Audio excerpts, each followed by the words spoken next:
ప్రియులారా, అనేక మంది యేసును ఎరుగననే పరిస్థితులు రాబోతున్నాయని యేసు ప్రభు వారు చెప్పారు. దయచేసి మత్తయి సువార్తలోనికి రండి. 10వ అధ్యాయము, మత్తయి సువార్త 10వ అధ్యాయము ప్రియులారా, 33వ వచనం. 33వ వచనం. మనుషుల ఎదుట ఎవడు నన్ను ఎరుగనను వానిని పరలోకమందున్న నా తండ్రి ఎదుట నేనును ఎరుగను అందును. ఎవడైనా మనుషుల ముందు నాకు యేసయ్య తెలియదండి అని ఎవడైనా అంటే, పరలోకానికి వెళ్ళాక ఈడెవడో నాకు తెలియదని నేనంటాను అని యేసయ్య చెప్పాడు. అంటే అట్లాంటి వాళ్ళు ఉంటారనే ఉండరనా? ఉంటారని ఉండరనే? ఉంటారు. పరిస్థితులు బాగున్నప్పుడు అందరూ సంఖలో బైబిల్ పెట్టుకొని హల్లెలూయా స్తోత్రం అన్నీ ఉంటాయి.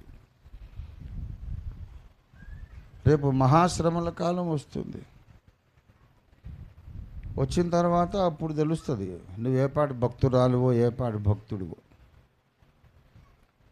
మనుషుల ముందు అనేక కారణాలతో ఏసంటే ఎవ్వరో నాకు తెలీదు అని అనేక మంది ప్లేటు ఫిరాయించే రోజులు వస్తున్నాయి.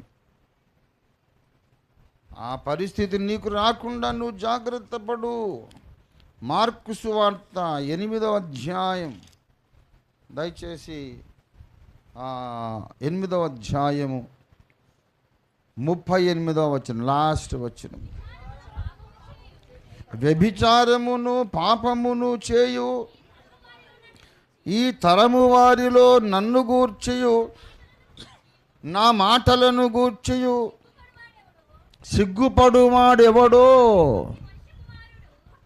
వానిని గూర్చి మనుష్య కుమారుడు తన తండ్రి మహిమ గలవాడై పరిశుద్ధ దూతలతో కూడా వచ్చునప్పుడు సిగ్గుపడును అని చెప్పాను.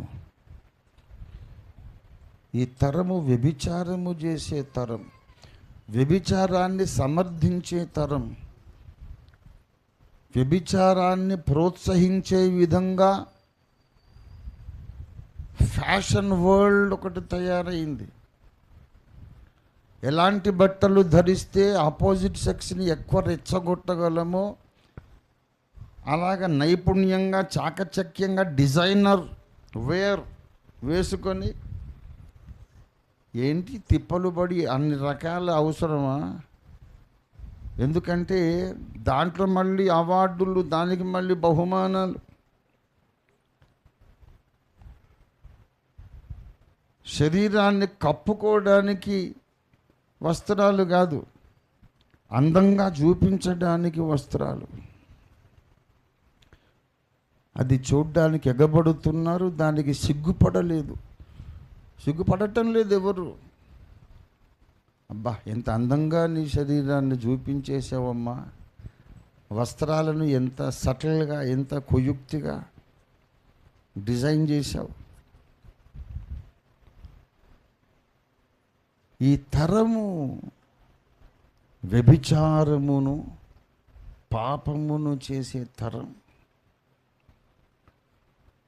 ఏదైనా మన అగ్గిపెట్టమ్మని, ఒక బ్లేడ్ అమ్మని, కత్తి అమ్మని, ప్రెషర్ కుక్కర్ అమ్మని, ఇల్లు క్లీన్ చేసే సోప్ ఏదైనా అమ్మని, బట్టలమ్మని, నగలమ్మని, మొగోళ్ళ సూట్లమ్మని, చాలని అర్ధనగ్నంగా ఉన్న బట్టలు వేసుకున్న ఒక అమ్మాయిని అయితే చూపించకుండా వాడు ఏది అమ్మలేడు. అదే మగవాళ్ళు వేసుకున్న సూట్లకు ఆడపిల్ల బొమ్మ ఎందుకురా అంటే అది ఉంటేనే ఇది చూస్తారు సార్. అంటే ఏంటి?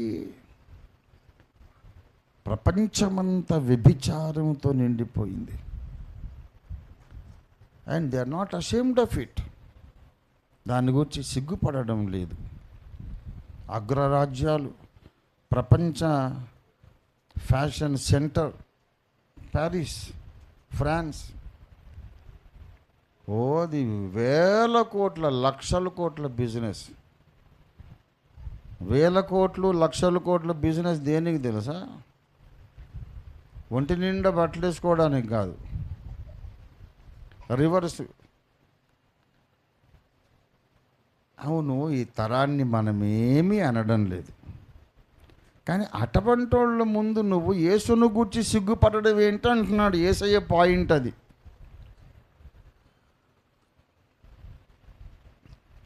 అటువంటి వాళ్ళ ముందు పరిశుద్ధుడైన యేసయ్యను గూర్చి నువ్వెందుకు సిగ్గుపడాలి? వాళ్ళు బట్టలు ఇప్పుకొని తిరగడానికి సిగ్గుపడడం లేదు. వాళ్ళకి స్వేచ్ఛ ఉంది. వాళ్ళ శరీరం, వాళ్ళ సిగ్గు, వాళ్ళ ఇష్టం. వాళ్ళ ఇష్టమే. మనం వద్దంటే వింటారేంటి? కానీ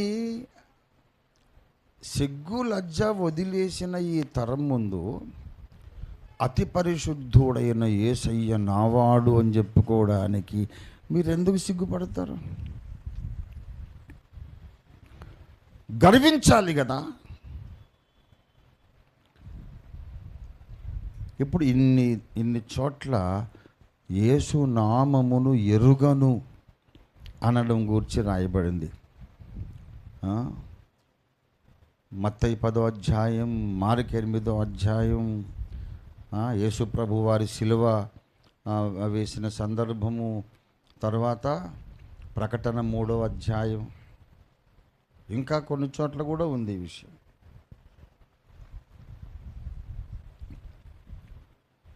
ఇక్కడ భూమి మీదనేమో యేసు నాకు తెలియదు అనేవాళ్ళు కనపడుతున్నారు. రివర్స్లో సీన్ అక్కడికి షిఫ్ట్ అయితే న్యాయపీఠం ఎదుట ఈ మనిషి ఎవడో నాకు తెలియదు అనే రక్షకుడు కనబడుతున్నాడు. మీరెవరో నాకు తెలియదు, ఐ డోంట్ నో యూ అని రక్షకుడు అంటే మన పరిస్థితి ఏంటి? ఎలా బ్రతుకుతాము? ఎక్కడికి వెళ్ళిపోతాము? అక్కడ మనకి ఇంకేం అడ్రస్ ఉంది? ఇంకే దేవుడు ఉన్నాడు? ఎవడున్నాడు?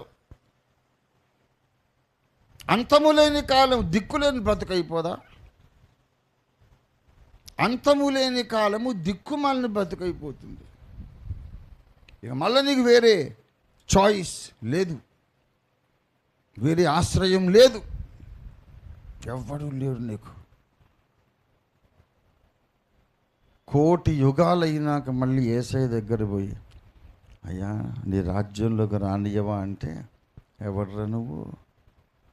ఆ పనికి మాలిన చెడిపోయిన మనుషుల ముందు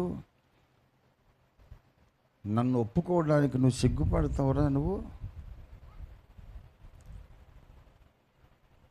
అయిపోయింది, నీకు తలుపులు మూయబడ్డాయి, నువ్వెవరో నాకు తెలియదు, పొమ్మంటాడు. అవకాశం ఉన్నన్ని చోట్ల, అవకాశం ఉన్నన్ని సార్లు యేసయ్య నావాడు అని మనం చెప్పుకొని బ్రతకాలి. దేవునికి స్తోత్రం కలుగును గాక. Hallelujah. Be proud to be a Christian and be proud to identify yourself with Jesus of Nazareth.